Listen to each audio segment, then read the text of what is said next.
तो ये तो हो गई स्वास्थ्य मंत्रालय की कहानी। मोदी की वर्किंग स्टाइल को करीब से देखने वाले समझते हैं कि लो प्रोफाइल चेहरों पर दाव लगाने से पीछे नहीं हटते वो। आज 4 मोर्चे पर जबरदस्त चुनौतियों से मोदी सरकार घिरी हुई है। महामारी के खतरों से निपटने की जिम्मेदारी मनसुख को सौंप दी है, लेकिन पेट्रोल डीजल की आसमान छूती कीमतें, लॉकडाउन के बाद बेरोजगारी की मार और सोशल मीडिया बनाम सरकार की जंग से निपटने के लिए किन चेहरों को चुना है, ये दिखाते हैं। बीजेपी संगठन में रणनीतिकार कहे जाने वाले भूपेंद्र यादव ने श्रम एवं रोजगार मंत्रालय का कामकाज संभाला। शपथ लेता हूं कि मैं विधि द्वारा स्थापित। वहीं कोरोना काल में लगाए गए लॉकडाउन की बड़ी मार सीधे देश भर के श्रमिकों पर पड़ी। नौकरी से छटनी से लेकर नए रोजगार तक हर मोर्चे पर केंद्रीय श्रम मंत्रालय की भूमिका सवालों के घेरे में रही। वकील से नेता बने भूपेंद्र यादव के सामने कई चुनौतियां हैं। चुनौती नंबर 1, श्रम कानून में सुधार को लागू कराना। चुनौती नंबर 2, प्रवासी संकट से लगे डेंट को संवारना। चुनौती नंबर 3, बेरोजगार श्रमिकों के लिए नई नीति बनाना।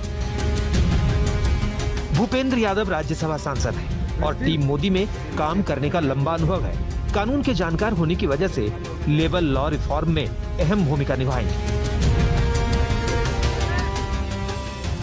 माननीय प्रधानमंत्री जी ने जो जिम्मेदारी मुझको कैबिनेट मंत्री के रूप में दी है और जो उन्होंने भरोसा दे करके जो जिम्मेदारी और दायित्व दिया है, निश्चित रूप से मैं उसको पूरा गंभीरता से निभाने का प्रयत्न करूंगा। वैसे तो भूपेंद्र यादव संगठन से लेकर संसद तक पार्टी के संकट मोचक रहे हैं। उन्हें अपनी जिम्मेदारी निभाना भी बाखूबी आता है। प्रधानमंत्री नरेंद्र मोदी ने उन्हें इस बार चुनौती भी बड़ी दी है।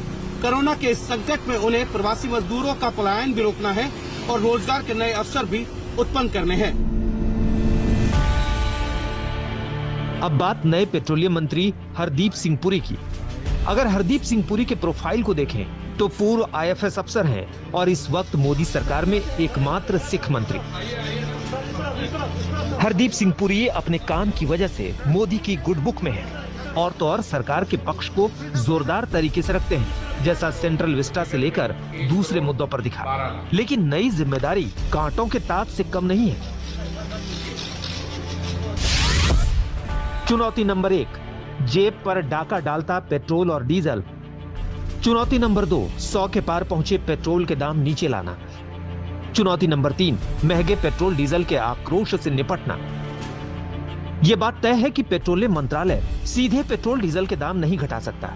ऐसा 2 सूरत में होगा, जब क्रूड ऑयल के दाम बहुत नीचे आ जाए या फिर राज्य और केंद्र सरकार टैक्स का रेट कम करे। पेट्रोल डीजल के दामों में बीते दिनों आए ऐतिहासिक उछाल पर धर्मेंद्र प्रधान के बयान ने आग में घी का काम किया था। वहीं लगातार विपक्ष के निशाने पर है केंद्र सरकार। ऐसे में चेहरा बदलकर सरकार डैमेज कंट्रोल करना चाहती है। पहले ही कह दिया था कि मुझे आप थोड़ा सा मौका दीजिए, जो अभी हमारे सामने इश्यूज हैं, to be briefed on them.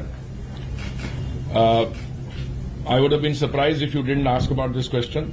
Petrol और डीजल के दामों में लगी आग मोदी सरकार के लिए सबसे बड़ी चुनौती है और ये मुद्दा जनता की जेब से जुड़ा है। बढ़ी हुई कीमतों से जो जनता में नाराजगी है, उसको दूर करने के लिए ही क्या धर्मेंद्र प्रधान को हटा करके हरदीप सिंह पुरी को नई जिम्मेवारी दी गई है? क्या पोस्चरिंग के तहत ऐसा किया गया है या फिर सरकार की नई रणनीति का हिस्सा है?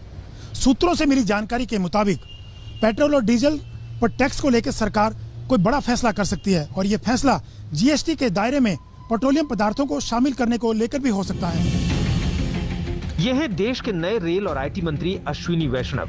चेहरा नया है, लेकिन ट्विटर बनाम केंद्र सरकार की जंग के बीच रविशंकर प्रसाद को हटाकर इन्हें नई जिम्मेदारी मिली है। चाहे रेलवे को लेकर मोदी का ड्रीम प्रोजेक्ट हो या फिर सोशल मीडिया को लेकर छिड़ी जंग, दोनों मोर्चों की कमान आईटी एक्सपर्ट और पूर्व नौकरशाह अश्विनी वैष्णव के हाथों में है। चुनौती नंबर 1, ट्विटर से चल रही जंग से निपटना। चुनौती नंबर 2, नई आईटी नीति वर्सेस डिजिटल मीडिया। चुनौती नंबर 3, भारतीय रेल की सूरत को बदलना। कमान संभालते ही ट्विटर पर बड़ा बयान दिया। भारत में रहने वाले हर व्यक्ति को, भारत में काम करने वाली हर कंपनी को, सभी को भारत के नियम मानने चाहिए। अगर वो नहीं मानते, क्योंकि आपकी तरफ से नोटिस गया, वो मंत्रालय पूरा इसका स्टडी करूंगा और डेफिनेटली इस पे जो नियम है उसके हिसाब से। अश्विनी वैष्णव की जन्मभूमि राजस्थान है। और कर्मभूमि ओडिशा IAS अफसर रहे अश्विनी वैष्णव लो प्रोफाइल रहते हैं और मोदी के भरोसेमंद हैं।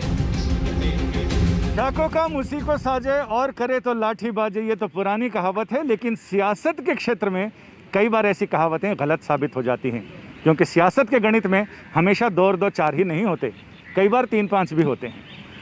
अब लॉ मिनिस्ट्री की बात करें तो कानून के दिग्गज रविशंकर प्रसाद कानून मंत्रालय की जिम्मेदारी संभाल रहे थे, लेकिन कानूनी पेचीदगियों में ऐसे उलझे कि न कुछ कहने के लायक रहा न सुनने के। लेकिन अब देखा जाए तो सूचना तकनीकी मंत्रालय यानी इंफॉर्मेशन टेक्नोलॉजी मिनिस्टर के रूप में अश्विनी वैष्णव को प्रधानमंत्री ने उतारा है।